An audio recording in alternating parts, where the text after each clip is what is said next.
ఈ యొక్క ప్రత్యేక సమయంలో ఒక సంఘటన మీతో నేను చెప్పాలని నేను ఇష్టపడుతున్నాను. దాదాపు 150 సంవత్సరాల క్రితం ఎక్కడ క్రైస్తవులు దాదాపుగా 10,000 మంది చాలా క్రూరాతి క్రూరంగా హింసించబడ్డారు. Siberian jail. ఆ 10,000 మంది క్రైస్తవుల్లో దాదాపు చాలా మంది పాస్టర్లు ఉన్నారు, వారి కుటుంబాలు ఉన్నాయి. ఆ 10,000 మందిలో ఒక పాస్టర్, ఆయన యొక్క భార్య, తనతో పాటు వాళ్ళిద్దరితో పాటు తన కుమారుడు ఆ జైల్లో పెట్టబడ్డారు. అయితే వాళ్ళ దగ్గరికి వచ్చి ఆ జైల్లో నడిపిస్తున్న ఇన్స్పెక్టర్, ఆ జైలర్ వచ్చి ఒక మాట అడిగారు, మీకు నేను బైబిల్ ఇస్తాను, ఆ బైబిల్ తీసుకొని దాని మీద మీరు మీ ఉమ్ము వేసి తర్వాత మీ కాలుతో తన్ని యేసు ప్రభు దేవుడు కాదని చెప్పండి, మిమ్మల్ని వదిలిపెడతామని అడిగారు. మొదటి రోజు భర్తను అడిగారు. భర్త అన్నాడు, నేను చెప్పను, ఒకవేళ మీరు నన్ను చంపేసినా, నా ప్రాణాన్ని తీసినా నేను చెప్పను అన్నాడు. వెంటనే తన భార్య ముందు, తన కుమారుడు ముందు తనని చంపేశారు.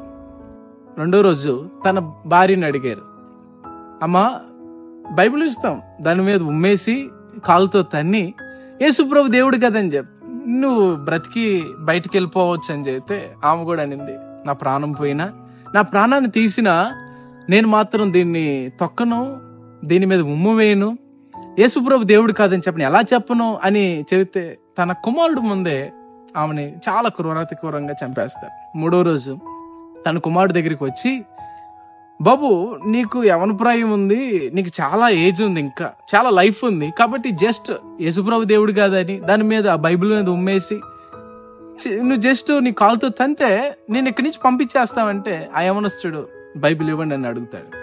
వాళ్ళు ఏమనుకుంటారంటే అది తీసుకొని దాన్ని తొక్కి దాని మీద ఉమ్ము వేసి యేసుప్రభు దేవుడు కాదని చెబుతాడని వారు అనుకొని ఇచ్చారు.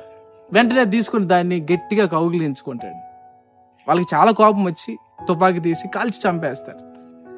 అతను గుండెలకు అత్తుకున్నప్పుడు ఆ బ్లడ్ అనేది, ఆ గుండెల్లోంచి బుల్లెట్ దిగినప్పుడు ఆ బ్లడ్ అనేది ఆ బైబిల్ మీద పడుతుంది, కింద పడిపోతాడు, బైబిల్ ఒక చోట పడిపోతుంది, అందరూ వెళ్ళిపోతారు. కానీ ఆ ఇన్స్పెక్టర్ అతను చాలా కన్ఫ్యూజ్ అవుతాడు, ఎందుకు ఇంతమంది తమ ప్రాణాలని బలి చేసుకుంటున్నారు ఒక చిన్న పుస్తకం కోసం అని చెప్పి. అసలు ఏముంది ఆ పుస్తకంలోనే ఆ బైబిల్ తెరిచి చదువుతాడు.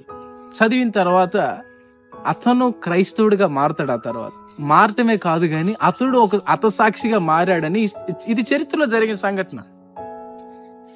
యేసుప్రభు దేవుడని అందరూ నమ్ముతారు, కానీ విశ్వాసాన్ని కడవరకు కాపాడుకునే వాళ్ళు చాలా తక్కువ మంది.